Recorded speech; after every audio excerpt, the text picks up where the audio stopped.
இப்போ முழங்கால் மூட்டு தேய்மானம் அப்படின்னு பார்த்துக்கிட்டிங்கன்னா, முழங்கால் மூட்டு தேய்மானத்தில் 4 நிலைப்பாடு உள்ளது. ஆரம்ப நிலை எக்ஸ்ரேல பார்க்கும்போது பெரிய அளவுக்கு மூட்டு தேய்மானம் தெரியாது.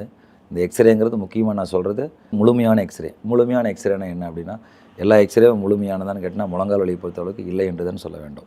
ஏனென்றால் இடுப்பு, முழங்கால், பாதங்கள் முழுமையாக பார்க்க வேண்டும். முழங்கால் அப்படிங்கிறது நீங்கள் ஒரு மூட்டாக எடுத்துக்கொள்ள முடியாது. இது இடுப்பு மூட்டு, பாதங்கால் மூட்டு, காலை ஃபுல் லென்த் அப்படின்னு சொல்கிறோம். ஃபுல் லெக் எக்ஸ்ரே அப்படி என்று சொல்கிறோம். முழு கால் எக்ஸ்ரே, அதுதான் முழுமையான எக்ஸ்ரே. முழங்கால் தேய்மானத்தை பொறுத்தளவுக்கு அதை நம்ம உறுதிப்படுத்துவது. என்ன நிலைப்பாடு இருக்குதுன்னு பார்க்கணும். முதல் நிலைப்பாடில் எக்ஸ்ரே நார்மலாக இருக்கும். எம்ஆர்ஐ எடுத்து பார்த்தோம்னா அதில் வந்து மூட்டுகள் சப்கான்ட்ரல் எடிமா, சப்கான்ட்ரல் ஃப்ராக்சர், மேரோ எடிமா அப்படின்ட்டு வரும். ஸோ இதற்கு வந்து கண்டிப்பாக மருத்துவ முறைகள், பிஆர்பி இன்ஜெக்ஷன், ஸ்டெம் செல் தெரப்பியாக இருக்கட்டும், பிமேக்காக இருக்கட்டும், எல்லாமே பிரயோஜனமாக இருக்கும். இரண்டாவது நிலைப்பாடுன்னு வரப்போ உள்பக்கத்தேருந்து ஜாயிண்ட் ஸ்பேஸ் குறையும். அப்போ நம்ம வந்து கண்டிப்பாக இள வயதாக இருக்கிறாங்க அப்படின்னா கண்டிப்பாக வந்து ரீஅலைன்மெண்ட் மறுசீரமைப்பு செய்து அந்த அலைன்மெண்ட்டை சரி செய்ய வேண்டும். 60 வயதுக்குள்ளே இருந்தால். சில நேரம் வந்து 50 வயது நல்லா ஆக்டிவாக இருக்கிறாங்க, ஆண்களாக இருக்காங்க, நல்லா காட்டு வேலை செய்கிறாங்க, கிராமத்தில் நல்லா ஹார்ட் ஒர்க்கராக இருக்காங்க அப்படின்னா அவங்களுக்கு மறுசீரமைப்பு. இதே பெண்களாக இருந்த உடம்பு குண்டாக இருக்கிறது இப்படியெல்லாம் வரும்பொழுது 45 வயது 50 வயதாக இருந்தாலும் கூட 60 வயதுக்குள்ளே இருந்தாலும் கூட அதற்கு வந்து மறுசீரமைப்பு சரியான சிகிச்சை முறையாக இருக்காது. ஸோ அதுக்கு முறையான முழுமையான சிகிச்சை அப்படின்னு வரும்போது மூட்டு மாற்று சிகிச்சை பகுதி மட்டும், அந்த பாதி மட்டும் உள்பக்கம் மட்டும் மாற்றுறது.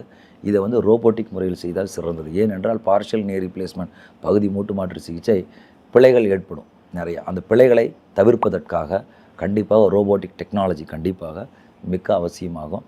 இதை வந்து பல அறிவியல் ஆய்வுகள் வந்து உறுதிப்படுத்தியிருக்கிறது. ஸோ அடுத்த நிலைப்பாடு அப்படின்னு பார்த்தீங்கன்னா 3வது 4வது நிலைப்பாடு.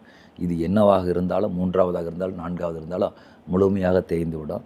3ல் 3 கம்பார்ட்மெண்ட் போயிடும். 4ல் 3 கம்பார்ட்மெண்ட் போய் கால்கள் வளைவாகி நகர்தல் ஏற்படும். ஸோ கால் வந்து பெண்டாகி வி மாதிரி இருக்கும், இல்லைன்னா எக்ஸ் மாதிரி வெளியில் போயிருக்கும். ஸோ வேரஸ்னின்னு சொல்கிறோம், வேல்கஸ்னின்னு சொல்கிறோம். இது எதுவாக இருந்தாலும் முழு மூட்டு மாற்று சிகிச்சை, டோட்டல் நீ ரீப்ளேஸ்மெண்ட், அதை வந்து கன்வென்ஷனல் மெத்தட்லையும் பண்ணலாம், ரோபோட்டிக் மெத்தட்லையும் பண்ணலாம். ரோபோட்டிக் பற்றி நம்ம பல பதிவுகள் போட்டிருக்கோம். டெக்னாலஜி கண்டிப்பாக இப்போ இருக்கிற ஏஐ வேர்ல்டில் நல்லா திறமையாக செய்ய முடியும். பட் டெக்னாலஜி இருக்கிறப்ப அது முழுமையாக செய்ய முடியும்.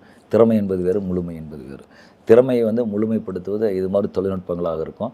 ஸோ முழங்கால் மூட்டு அப்படின்னாலே நம்ம 4வது ஸ்டேஜில் இருந்துக்கிட்டு ஊசியில் சரி பண்ணிக்கலாமா அப்படிங்கிற நம்மளுக்கான தீர்வு எடுக்கக்கூடாது. அந்த நிலைப்பாடு என்ன, அந்த நிலைக்கான தீர்வு என்ன, அதுதான் வந்து ஒரு முழுமையாக இருக்கும். அதை கண்டிப்பாக டெக்னாலஜி மூலமாக பண்ணுறாங்க இருந்தால் அது முறையான முழுமையான தீர்வாகும். ஸோ மூட்டு தேய்மானம் அப்படின்னா கண்டிப்பாக நம்ம முதல்ல என்ன நிலைப்பாடு இருக்கான்னு பாருங்கள்.